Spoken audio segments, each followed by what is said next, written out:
যারা এই হামলাকে সমর্থন জুগিয়েছে, হাদি ভাই এবং জুলাই বিপ্লবীদের হত্যাযোগ্য করে তুলেছে, সেই কালচারাল ফেসিস্টদেরকে সামাজিকভাবে বয়কট করতে হবে।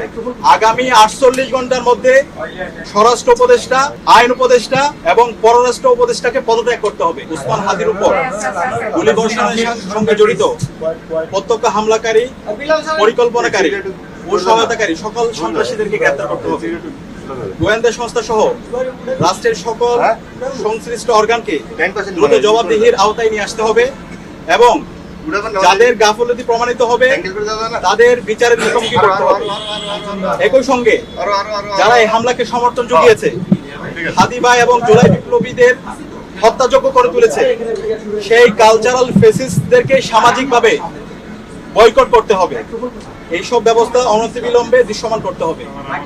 2 নম্বর দাবি, আগামী 48 ঘন্টার মধ্যে নিষিদ্ধ ঘোষিত সংগঠনের বিভিন্ন স্তরের সকল সন্ত্রাসীদেরকে গ্রেফতার করতে হবে এবং সব ধরনের অবৈধ অস্ত্র উদ্ধার করতে হবে। এই বিষয়ে সরকারের অবহেলা আমরা সহ্য করব না। 3 নম্বর দাবি, ভারতীয় আধিপত্যবাদের বিরুদ্ধে প্রথম ও অপরিহার্য পদক্ষেপ হিসেবে খুনি হাসিনাকে দেশে ফিরিয়ে এনে তার বিরুদ্ধে মানবতা বিরোধী অপরাধে প্রদত্ত রায় কার্যকর করতে হবে। গণহত্যাকারী সন্ত্রাসীদের আশ্রয় দেওয়ার প্রতিবাদে ভারতের সঙ্গে কূটনৈতিক সম্পর্ক পুনর্বিবেচনা করতে হবে। অভিযুক্তদের ফেরত না দেওয়ার পূর্ব পর্যন্ত কূটনৈতিক সম্পর্ক স্বাভাবিক করা যাবে না। এই দাবি অনতিবিলম্বে না মানা হলে এবং আইন শৃঙ্খলা পরিস্থিতি দৃশ্যমান পরিবর্তন না দেখাতে পারলে স্বরাষ্ট্র উপদেষ্টা, আইন উপদেষ্টা এবং পররাষ্ট্র উপদেষ্টাকে পদত্যাগ করতে হবে। এই 3 দফা দাবি আমরা জানিয়েছি এবং একই সাথে আমরা গতকাল থেকে বাংলাদেশের সকল ছাত্র সংগঠন, সিভিল সোসাইটি, সাংবাদিক এবং জুলাইয়ে যে সমস্ত সংগঠনগুলো তৈরি হয়েছে, জুলাইয়ের যারা আমাদের সহযোদ্ধা ছিল, আমরা সবার সাথে গতকাল থেকে যোগাযোগ করছি, মিটিং করছি। ছাত্রদল, ছাত্র শিবির, ইন্ডিপেন্ডেন্ট অ্যাক্টিভিস্ট এবং বামপন্থী সংগঠন, ইসলামিক সংগঠন এবং সব ধরনের নাগরিক, ছাত্র এবং নাগরিকদের সাথে আমরা যোগাযোগ করেছি। আমরা সারা দেশে সবাইকে ঐক্যবদ্ধ হওয়ার জন্য আমাদের ফেসিবাদের বিরুদ্ধে, আমাদের কমন এনিমি ভারতের যে হচ্ছে যারা বাংলাদেশে দাসত্ব কায়েম করতে চায় এবং একই সাথে এই প্রত্যেক ফেসিদের বিরুদ্ধে আমাদের ঐক্যবদ্ধ হওয়ার জন্য আমরা সবার সাথে কথা বলেছি এবং সকল ফেসিবাদ বিরোধী যারা আন্দোলন সংগ্রাম করছে সবাই একমত হয়েছে এবং খুব দ্রুতই সকল ফেসিবাদ বিরোধী আমরা যারা জুলাই একসাথে নেমেছিলাম আমাদের সম্মিলিত কর্মসূচি আপনারা দেখতে পাবেন।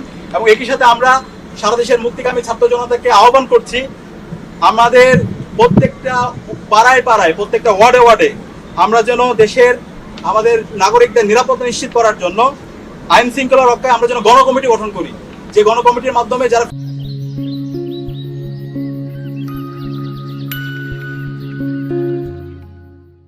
ফেসিবাদের দূষর আছে, খুনি হাসিনা এবং তার দূষর নিষিদ্ধ ছাত্রলীগ, যুবলীগ, সন্ত্রাসীদেরকে আইডেন্টিফাই করে তাদেরকে যেন থানায় দেওয়া হয় এবং তাদের বিরুদ্ধে যেন ব্যবস্থা নেওয়া হয়। এবং সেই জায়গায় স্বরাষ্ট্র মন্ত্রণালয় নিশ্চিত করেছেন আমাদের যে গণকমিটি গঠিত হবে তাদেরকে সার্বিকভাবে আইন শৃঙ্খলা রক্ষাকারী বাহিনী তাদেরকে সহযোগিতা করবে। এবং যেই দিল্লি আজকে খুনি হাসিনা এবং তার দূষরদেরকে, সন্ত্রাসীদেরকে আশ্রয় দিচ্ছে এবং দিল্লি থেকে আমাদের বাংলাদেশকে বিভিন্নভাবে উত্তপ্ত করার চেষ্টা করা হচ্ছে, সেই দিল্লির সাথে আমাদের যে পররাষ্ট্র মন্ত্রণালয় আছে, পররাষ্ট্র মন্ত্রণালয়ের কূটনৈতিকভাবে তাদের বিরুদ্ধে আমাদের যে সম্পর্ক সেটাকে পুনর্বিবেচনা করতে হবে। এবং আজকে আমাদের আরেকটি বিষয় আমরা নিন্দা জানাচ্ছি, প্রধান নির্বাচন কমিশনার সে আজকে একটা মন্তব্য করেছে, যে মন্তব্যে সে বলেছে উসমান হাদির উপর যেই হামলা হয়েছে সেটা একটা বিচ্ছিন্ন ঘটনা।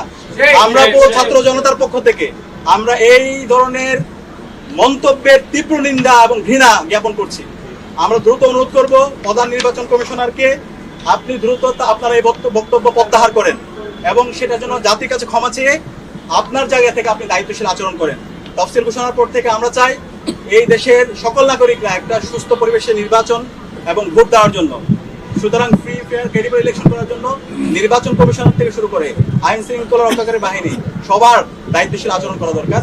একই সাথে রাজনৈতিক দলগুলো দায়িত্বশীল আচরণ করবে। এবং সর্বশেষ আমরা দেখতে পাচ্ছি সারা দেশের যে আদালতগুলো আছে, আইনজীবীরা আছে, বড় অঙ্কের টাকার বিনিময়ে এই পতিত ফেসিস্টদের মামলাগুলো প্রত্যাহার করার জন্য, তাদের জামিনের জন্য তারা কাজ করছে।